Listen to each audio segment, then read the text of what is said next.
Throughout history, these incredible civilizations rise up, they build empires that literally shape the world, and then, poof, they vanish. They leave behind these silent, ghostly cities and baffling ruins. Puzzles that we're still trying to piece together today. So let's dive into this great vanishing act together. This is it. This is the big question, right? We're going to treat this like a detective story that goes back thousands of years. What in the world can bring a powerful, thriving society to its knees? And this is why this stuff really matters. Because this isn't just some dusty old history lesson. By figuring out what caused these ancient worlds to crumble, we get a totally new perspective on the challenges we're facing right now. Think of them as cautionary tales, written in stone. All right, let's open up our first case file. We're going way back, more than 4,000 years, to a civilization that was, in so many ways, just ridiculously ahead of its time. The cities in the Indus Valley, places like Harappa and Mohenjo-daro, they were unbelievable. Seriously, we're talking perfectly straight, grid-like streets, advanced plumbing and sewage systems, even houses with multiple stories. This was sophisticated city living when much of the world was, well, not. And this is where the mystery really deepens. See, we know what they built, but we have almost no clue who they were. Their writing system, which we found on all these little seals and tablets, has never, ever been decoded. So we don't know their language, their kings, their gods, their stories, nothing. Their identity is a total blank. So, what happened to them? Well, the evidence on the ground points to a few prime suspects. First up, climate change might have completely messed up their farming. The very rivers they built their lives around might have just changed course, leaving them high and dry. Or maybe the whole system just buckled under economic pressure. The trail's gone cold, but these are our best leads. Okay, time for our next case. We're heading deep into the jungles of Central America. Here we find the Maya, a civilization of absolute geniuses who built these jaw-dropping cities, and then it seems like they just walked away. The Maya were on another level. They were master mathematicians, brilliant astronomers. They developed these super complex calendars that could track planets and even predict solar eclipses with an accuracy that is just, well, it's mind-blowing for that time period. Which makes this next part all the more baffling. Around the 9th century, their huge southern cities, the very heart of their world, were just abandoned, one by one. Why would a society this smart, this advanced, just get up and leave their towering pyramids and amazing plazas behind? Well, the investigation here doesn't point to a single smoking gun. It's more like a whole conspiracy of factors.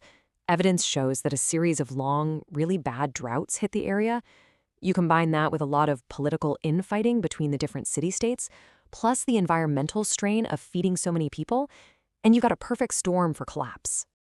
But here is a super important point. The Maya people never vanished. Not at all. Millions of their descendants are alive and well today, carrying on their languages and traditions. So it wasn't the people who disappeared. It was their political system, their cities, that collapsed. That's a huge distinction. Okay, our final case file. This one takes us to a place that, based on everything we thought we knew about human history, just shouldn't exist. This is the incredible mystery of Göbekli Tepe. Just look at that number. Let it sink in. 11,000 years old. That is more than twice as old as the pyramids. It's 6,000 years older than Stonehenge. This place was built before humans had even invented farming, or pottery, or writing. And that's the part that blows everybody's mind. Göbekli Tepe is this huge complex of massive stone pillars, carved with all these amazing animals, all arranged in giant circles. The old theory was you needed farming and settled cities to do something like this. But no, this was built by nomads, hunter-gatherers. It completely flips the first chapter of human civilization on its head. But wait, it gets even weirder. After using this incredible place for centuries, the very people who built it deliberately buried the entire thing. On purpose. They covered it with tons and tons of earth. Why? Why would you bury your own magnificent creation? To protect it? To put it to rest? We just don't know. It is one of the biggest questions in all of archaeology. So, we've looked at our case files. What's the verdict? What have we learned? Let's try and connect the dots and see if there's a pattern, some kind of echo that we can hear across all that time. So when you lay out the evidence like this, you start to see the same culprits pop up over and over again. Climate change is a huge one. You see it with the shifting rivers for the Indus, the terrible droughts for the Maya, running out of resources and fighting amongst themselves. These are the classic weak spots for any big, complex society. And that really gets to the heart of it. There's almost never a single cause of death. A civilization's end isn't some sudden, dramatic event. It's more like a slow-motion collapse, a death by 1,000 cuts, where all these different pressures, environmental, social, political, they just build and build until the whole system finally breaks. And all this kind of makes you rethink what the word lost even means. Like we saw with the Maya, just because a city falls or an empire crumbles doesn't mean its people and their ideas are just wiped off the map. Their influence, it keeps going. And wow, what a legacy, right? The Indus Valley gave us some of the first blueprints for urban life. Maya culture is alive and vibrant in millions of people today. And Göbekli Tepe, well, it completely rewrote our own origin story.